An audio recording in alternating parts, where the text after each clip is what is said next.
Quando Rimuru chegou a esse mundo, ninguém o enxergava como uma ameaça. Ele não era um rei demônio. Não era um herói lendário. Não liderava um exército. Não governava um reino. Era apenas um slime. Uma criatura que a maioria dos habitantes daquele mundo consideraria insignificante. Mas existe uma ironia que a história de Tensura vem construindo há anos. Enquanto os reinos observavam imperadores, reis e heróis, a verdadeira potência que mudaria o equilíbrio do mundo estava crescendo bem diante de seus olhos. E antes de continuar, eu quero saber sua opinião. Qual foi o maior erro dos reinos? Ignorar Rimuru no início?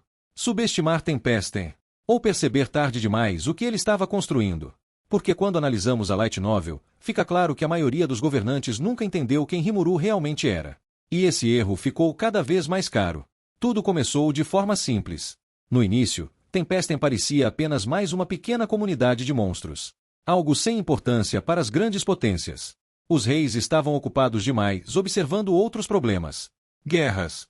Conflitos territoriais. Disputas comerciais. Reis demônios.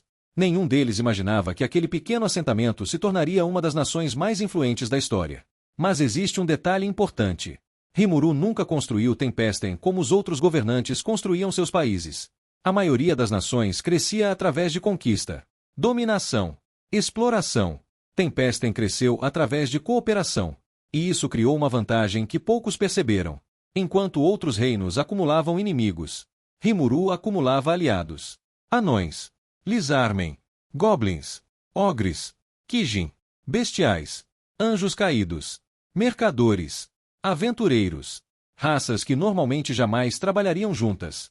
Mas Tempesten conseguiu unir todas elas. E isso foi apenas o começo. Porque os reinos continuavam analisando o poder militar de Rimuru, enquanto ignoravam algo muito mais perigoso. Sua influência. A Light Novel deixa isso extremamente claro. Tempesten não se tornou poderosa apenas porque possuía guerreiros fortes. Ela se tornou poderosa porque passou a controlar informação, tecnologia, pesquisa, comércio, infraestrutura e economia. Poucos governantes perceberam isso. Mas os que perceberam ficaram preocupados. Porque pela primeira vez surgia uma nação capaz de competir sem depender das regras tradicionais daquele mundo. E conforme Tempesten crescia, o problema só aumentava. Porque Rimuru não estava apenas criando um país. Ele estava criando um modelo completamente novo. Um modelo onde monstros e humanos podiam cooperar. Onde diferentes espécies podiam coexistir. Onde o crescimento econômico era tão importante quanto a força militar. E isso ameaçava diretamente a estrutura política que existia havia séculos. Mas talvez o maior erro dos reinos tenha sido acreditar que Rimuru era apenas mais um rei demônio. Porque quando ouvimos esse título, imaginamos alguém como Guy Crimson, Milin, Leon. Pessoas cuja influência normalmente está ligada ao medo. Rimuru é diferente. Ele conquista aliados mais rápido do que conquista territórios. E essa diferença muda tudo. Porque exércitos podem ser derrotados. Mas redes de influência são muito mais difíceis de destruir. E enquanto os reinos ainda tentavam entender Tempesten, Rimuru já estava vários passos à frente. A cada novo arco da novel isso fica mais evidente.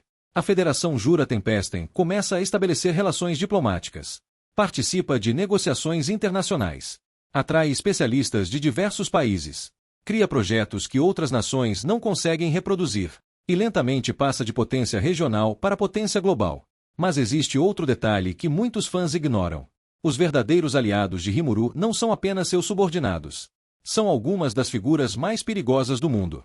Benimaru, Diablo, Zejon, Xion, Testarossa, Última, Carreira, Veudora. Cada um deles seria capaz de alterar sozinho o equilíbrio de inúmeras nações. Mas todos trabalham para o mesmo líder. E esse fato assusta até mesmo personagens extremamente experientes da novel. Porque quanto mais Tempesten cresce, mais difícil se torna impedir sua ascensão. Mas a situação fica ainda mais séria quando chegamos aos eventos que envolvem o Império Oriental. Porque nesse ponto da história, muitos governantes finalmente percebem a realidade. Rimuru não é apenas um rei demônio. Ele é o centro de uma potência que rivaliza com qualquer força existente. E o mais impressionante, ele alcançou isso em poucos anos. Algo que outras nações levaram séculos para construir. Mas existe uma razão para isso. Rimuru não pensa como os governantes daquele mundo.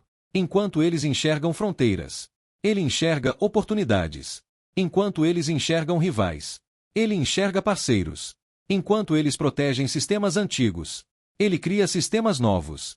E isso torna Tempestem extremamente difícil de prever, porque ela não cresce seguindo as regras tradicionais. Ela cria novas regras. E talvez seja exatamente aí que os reinos cometeram seu maior erro. Eles continuaram avaliando Rimuru como se ele fosse apenas mais um governante. Mas ele já estava construindo algo muito maior. Uma nação capaz de competir economicamente, militarmente, politicamente, magicamente e diplomaticamente, ao mesmo tempo. E quando finalmente perceberam isso, já era tarde demais.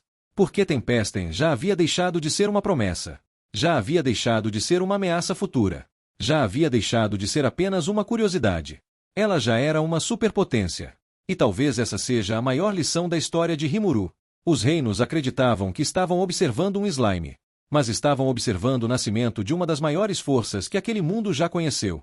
E quando finalmente entenderam isso, a ascensão de Tempestem já era inevitável. E você? Qual foi o maior erro dos reinos? Ignorar Rimuru?